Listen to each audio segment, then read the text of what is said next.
Hello. చాలాసార్లు మన bank account నుంచి ఎంతో కొంత అమౌంట్, స్మాల్ అమౌంటే కావచ్చు, కట్ అవుతూ ఉంటుంది. ఆ అమౌంట్ ఎందుకు కట్ అయింది అనేది మనకి క్లారిటీ కూడా ఉండదు. ఇలా రూ. 80, రూ. 70, రూ. 100, రూ. 150, రూ. 200 ఇలా కట్ అవుతూనే ఉంటాయి.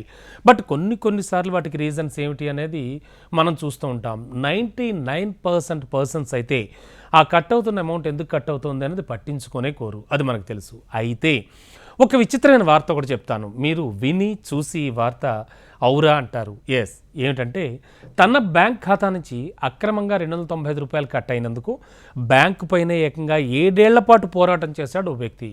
అసలు ఎందుకు కట్ చేసిందో బ్యాంక్ సరైన సమాధానం ఇవ్వకపోవడం వల్ల కన్జ్యూమర్ కోర్టుకు కూడా వెళ్ళిపోయాడు, అక్కడ ఫిర్యాదు చేశాడు. అందుకోసం 3,000కు పైగానే ఖర్చు కూడా చేశాడు. 7 ఏళ్ల తర్వాత కోర్టు ఆ వ్యక్తికి అనుకూలంగా తీర్పునిచ్చింది. రూ. 295 రివర్స్గా ఇవ్వడంతో పాటు రూ. 4,000 పరిహారంగా చెల్లించాలని కూడా బ్యాంకును ఆదేశించడం జరిగింది. సరే, అసలు ఈ ఘటన ఎక్కడ జరిగింది, ఎందుకు జరిగింది, ఎలా జరిగింది, అతని ఉద్దేశం ఏంటి, ఇవన్నీ చూస్తే చాలా విచిత్రమైన ఆన్సర్స్ దొరికాయి. ఈ ఘటన అయితే యూపీలో జరిగింది. పనాగర్ అనేటువంటి ప్లేస్కి చెందిన నిశాంత్ తామ్రాకర్ అనేటువంటి ఒక వ్యక్తి 2017లో వాషింగ్ మిషన్ను ఈఎంఐ విధానంలో కొనుగోలు చేశాడు. సరే, అందుకోసం స్టేట్ బ్యాంక్ ఆఫ్ ఇండియా ఖాతాను ఉపయోగించాడు. ఒకసారి ఆ నెల కట్టాల్సిన ఈఎంఐతో పాటు అదనంగా 295 కూడా కట్ అయిపోయాయి. మరి దీని గురించి తెలుసుకోవడానికి వాషింగ్ మిషన్ కొన్న కంపెనీ దగ్గరికి వెళ్ళి అడిగాడు అతను. అక్కడ నగదు కట్ చేసింది మేము కాదు, బహుశా బ్యాంక్ వాళ్ళు కట్ చేసి ఉంటారని వాళ్ళు చెప్పారట. దీంతో మళ్ళీ బ్యాంక్ వచ్చి బ్యాంక్ని అడిగాడు. చెక్ డిడక్షన్ ఛార్జ్ కోసం 295 కట్ చేసినట్లుగా చెప్పారు. దీంతో తాను అకౌంట్లో తగినంత మొత్తాన్ని ఎప్పుడూ ఉంచుతూ ఉంటానని, చెక్ బౌన్స్ కావడానికి అసలు అవకాశమే లేదని బ్యాంకు తెలిపాడు అతను.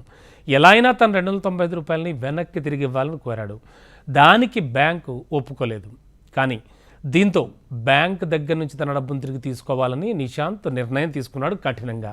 ఇందుకోసం లాయర్ రోహిత్ పైగ్వార్ను కలిసి నిశాంత్ జరిగిందంతా చెప్పాడు. దీనిపై కన్జ్యూమర్ కోర్టులో ఫిర్యాదు చేయొచ్చని, ఇందుకోసం రూ. 3,000 డిపాజిట్ చేయాల్సి ఉంటుందని కూడా తెలిపాడు. ఎంత ఖర్చైనా పర్వాలేదు, బ్యాంక్ మాత్రం తన తప్పు తాను తెలుసుకోనేలా చేయాలని నిశాంత్ లాయర్తో చెప్పాడు.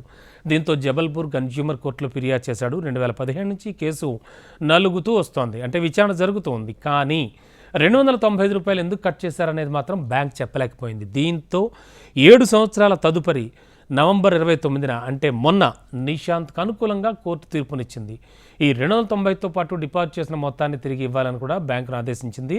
నిశాంత్కు రూ. 295తో పాటు మొత్తం రూ. 4,000 2 నెలల్లో చెల్లించాలని బ్యాంకును ఆదేశించినట్లుగా అడ్వకేట్ రోహిత్ తెలిపారు. మొత్తాన్ని 2 నెలల్లో చెల్లించకపోతే సంబంధిత అధికారికి 3 ఏళ్ల జైలు శిక్ష, రూ. 10,000 జరిమానా కూడా విధిస్తామని పేర్కొన్నారు.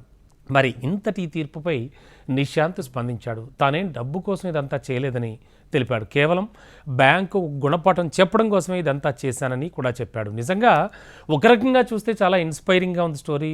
మరో రకంగా చూస్తే మరీ రూ. 295 కోసం ఇంత పని చేశాడా అని కూడా అనిపిస్తూ ఉంటుంది. సో మనకు తెలియకుండా మనకు కట్ అయ్యేటువంటి అమౌంట్ను కూడా ఖచ్చితంగా రిఫండ్ చేసుకోవచ్చని ఈ ఉదంతం మనకు తెలియజేస్తుంది. మొత్తానికి ఈ వార్త విన్నటువంటి, ఈ వార్త చూసిన నెటిజన్లంతా తల విధంగా స్పందిస్తున్నారు. కొంతమంది ఫన్నీగా స్పందిస్తుంటే కొంతమంది సీరియస్గానే స్పందిస్తున్నారు.